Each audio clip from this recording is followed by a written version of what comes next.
हम तो इतनी बड़ी बड़ी मूर्तियां बनाते हैं, उनको इतना सजाते हैं और उसके बाद में हम लोग उनको जल में छोड़ के आते हैं। इसका क्या कारण है? कारण यही है कि भगवान ये पंचभूतों में उनका वास होता है और विशेष रूप से जो गणेश जी हैं उनका वास जल में होता है। इसलिए हम लोग उनको 10 दिन रखते हैं, 5 दिन रखते हैं, 3 दिन रखते हैं, 2.5 दिन रखते हैं और 1.5 दिन रखते हैं और उनको पुनः हम उनके स्थान पर पहुंचा के आते हैं और स्थान पर हम फेंक के नहीं आते हैं, उनको हम वहां पर विसर्जित करते हैं कि भगवान आप जहां से आए हैं वहीं आप पधारे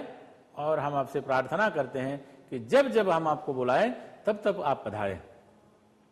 गणेश चतुर्थी को भगवान तो आते ही आते हैं, परंतु उसके बीच में कोई विवाह उत्सव है, कोई यज्ञ पवित्र हैं, उसके बीच में कोई गृह प्रवेश है, इस प्रकार के अनेक शुभ कर्म होते हैं। उन शुभ कर्मों में भी हम भगवान गणेश को हम आवाहन करते हैं और उनके आवाहन के द्वारा हम पूजा करते हैं और पूजा संपन्न होने के बाद में हम कहते हैं कि भगवान आप पुनः पधारे आने के लिए। तो हम ये हमारी ये परंपरा है और ये मर्यादा है। इसलिए ये गणेश जी इस युग में वर्तमान में जब जब हम उनको पुकारते हैं वो आते हैं और हमें एक नया एक प्रेरणा देते हैं, हमारे अंदर एक स्फुरना देते हैं, बुद्धि देते हैं और ये बुद्धि का प्रयोग हम अपने समाज के लिए, हम अपने देश के लिए,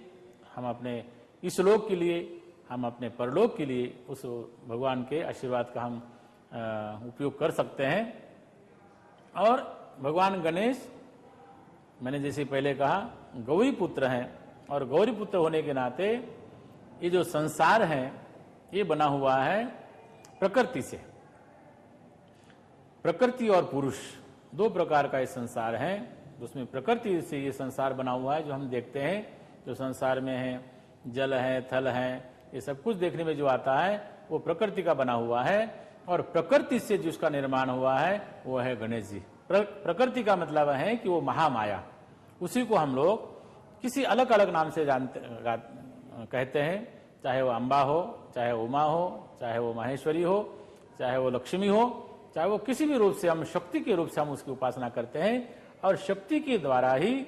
इस देवता का निर्माण हुआ है। इसलिए विशेष रूप से आज कलयुग में और विशेषता यह है कि अपने जीवन में बुद्धि की आवश्यकता है।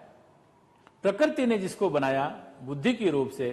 वो गणेश देवता की हम लोग पूजा करते हैं, इसका विधिवत अनुष्ठान होता है। और केवल गणेश जी को हम लोग ये 10 दिन ही याद नहीं करते हैं,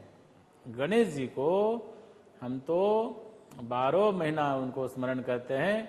और उनके विशेष पर्व पर विशेष रूप से उनकी पूजा होती है। इस प्रकार गणेश जी आराध्य हैं और आराध्य के साथ साथ में ये जो पर्व होते हैं जिनको रोज उपासना करनी होती है वो तो वो करते ही करते हैं, परंतु इस संसार में सबको रोज समय नहीं होता है। वो कभी कभी उसकी उपासना करनी जब होती है तो ऐसे अवसर पर जो सार्वजनिक उत्सव होते हैं उसमें सबको ये होता है कि चलो आज हम गणेश जी का नाम लेते हैं, चलो हम कल दुर्गा का नाम लेते हैं। इस प्रकार से हमारे यहाँ पर अनेक प्रकार के उत्सव हैं, उन्हीं में से एक भगवान श्री गणेश का ये उत्सव है। तो इसलिए हमारा ये समाज बड़ा ही प्राचीन काल से दुनिया में बहुत सी संस्कृति आई, बहुत सी चली गई, परंतु हमारा जो वैदिक सनातन धर्म है वो व्यापक है। वो केवल एक जगह ईश्वर को नहीं मानता है, वो ईश्वर को व्यापक मानता है। जैसे अगर कोई एक गणेश को मानते तो वहां पर सबको वही माना जाता, लेकिन यहाँ के गणपति हैं, कोई कहते हैं कि लाल बाग का राजा है, आप बोलते हैं कि भाई अंधेरी का राजा है, कोई पारला का राजा है, कोई सांताक्रूज का राजा है। हम उनको एक राजा का स्थान देते हैं, हमको श्रेष्ठ स्थान देते हैं। इसका मतलब है कि जो लालबाग के गणपति हैं या जो वाराणसी में हैं या जो अष्टविनायक में हैं उनमें एक ही तत्व है, परंतु उस तत्व को जब हम अल्प बुद्धि के द्वारा देखते हैं तो हम कहते हैं कि हमें भी गणेश जी को लाना है, अपने यहाँ पर प्रतिष्ठा करनी है और इसीलिए अपनी भावनाओं को व्यक्त करने के लिए हम गणेश जी को लाते हैं, उनको अपने यहाँ पर स्थापित करते हैं मंडल रूप से स्थापित करते हैं, चाहे अपने घर में आकर के व्यक्ति रूप से स्थापित करते हैं, और वो भगवान होने के नाते, वो परमात्मा होने के नाते, वो विघ्नहर्ता होने के नाते पुनः हम ये चाहते हैं कि भगवान अपने घर में जाए, अपने यहाँ पर अपने स्थान पे जाए।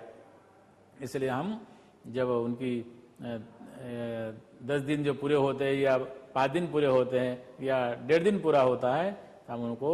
अपने बहुत ही सम्मान के साथ में उनके घर पहुंचाते हैं। ये हमारी परंपरा है। नारायण।